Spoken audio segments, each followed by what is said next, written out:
Ngayong araw nga pala ay may pupuntahan kami ng girlfriend ko. Family day kasi ng company nila at sinama niya ako. Bali sa company kasi nila ay pwede kang magsama kahit na hindi nagtatrabaho dun sa mismong company nila. Sa EDA Theme Park, Kaohsiung nga pala yung venue nung pupuntahan nila. Bali first time ko nga palang makakapunta ng Kaohsiung kaya excited din ako na makapunta doon. Kasi sa totoo lang talagang puro taichung lang kami ng girlfriend ko kapag umaalis kami. Kasi hindi rin naman kami talaga palagala. Kontento na kami na magkasama lang kaming dalawa.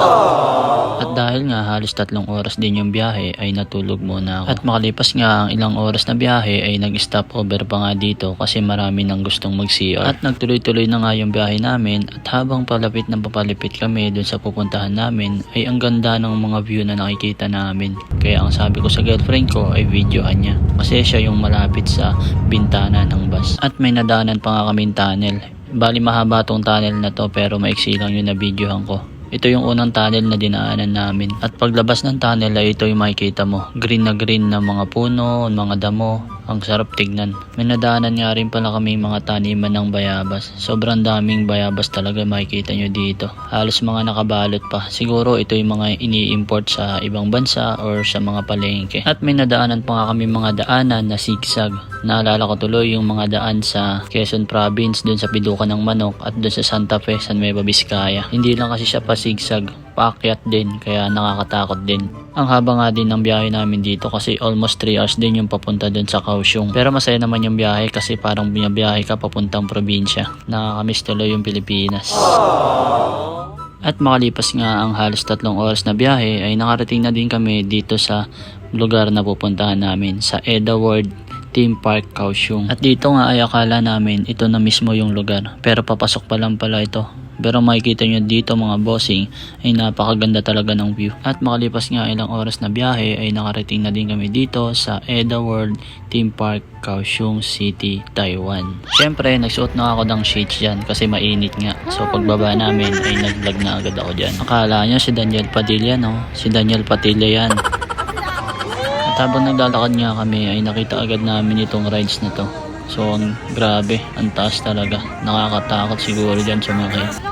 Naglakad nga pala kami muna dito papunta dun sa main entrance para papalitan yung ticket namin at mapalitan ng mga coupon na pwedeng pambili ng pagkain sa loob.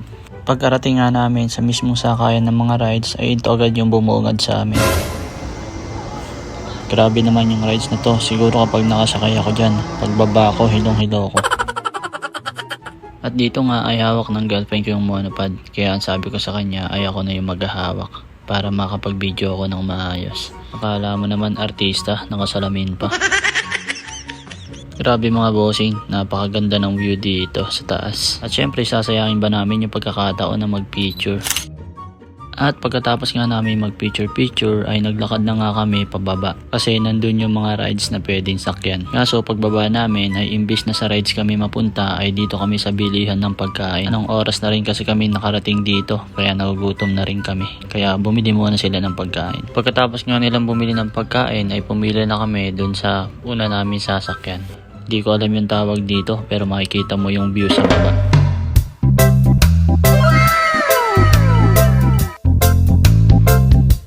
Bali isang side nga lang pala yung na-video ng girlfriend ko dyan. Pero mamaya ipapakita ko rin sa inyo yung kabilang side. Kasi sasakay din ulit kami niyan pabalik. Pagkatapos nga namin sumakay dyan at pagkababa namin ay kinain na namin yung binili nilang pagkain. At dito nga yung dalawa namin kasama ay bumili pa ng pagkain kasi may nakita silang masarap na pwedeng kainin. At habang inaantay nga namin sila ay kinain na namin yung binili nila kanina. At makalipas nga ang ilang minutong pag-aantay sa kanila ay dumating din sila. At ito na nga, kumakain na nga kami dito. At nung natapos na kami kumain ay lumabas muna ako para makapag-video-video. At dito nga ay habang naglalakad ako ay parang may tumatawag sa akin. Yun pala. Bakit?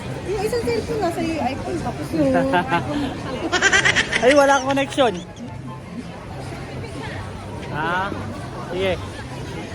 Hindi ko pala naiwan yung cellphone ko. Kaya walang pang video yung girlfriend ko. Kaya ayun, hinabol niya ako para kuhain. At pagkatapos nga namin kumain ay ayun na nga, sumakay na nga kami pabalik. At dito nyo makikita yung kabilang side na sinasabi ko kanina.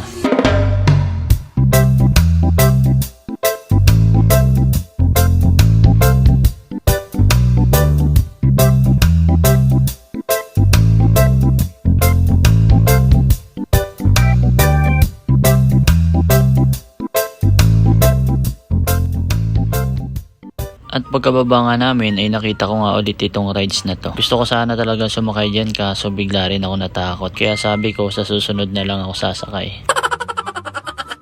At naglakad nga pala ulit kami dyan para pumunta dun sa pangalawang sasakyan namin. Ginagawa mo! Hindi ko na nga pala na-videohan yung mismong pagsakay namin dun sa rides kasi baka malaglag yung cellphone ko at mabasa pa.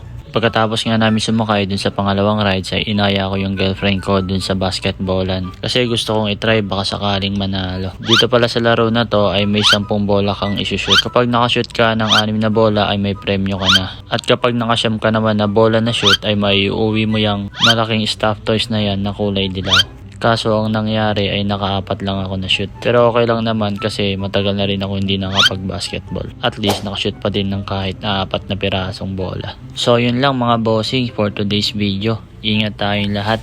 God bless everyone. Bye bye.